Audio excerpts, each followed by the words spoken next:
Bari na kawo maka abinci mana. A Alhaji ai na ci abinci a koshe nake. Ko danya ne ka taba ina zuwa.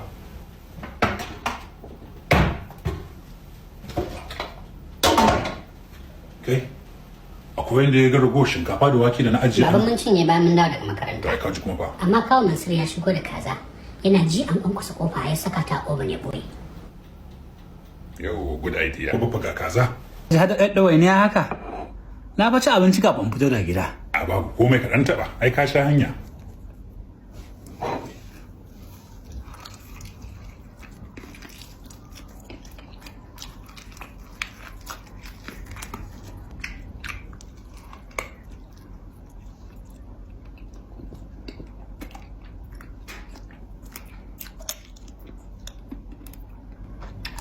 Bafaya, kazar da daɗi?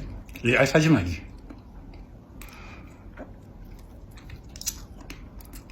Kamar na ji ka ce ka koshi ai.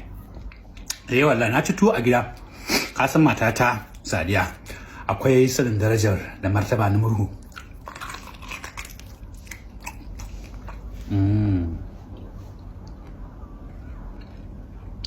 Amma wannan yaga da kake kai mata ai sai a ɗauka kai wata biyu baka ci abinci ba. Ai kaza ce ta jima yanzu dai ka halaka ta kenan. Insha Allah.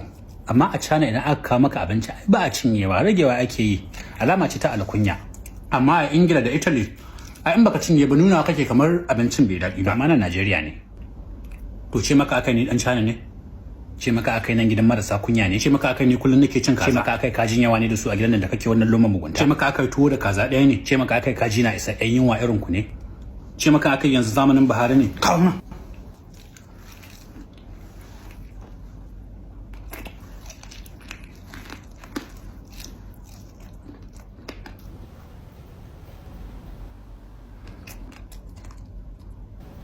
Inna lillahi.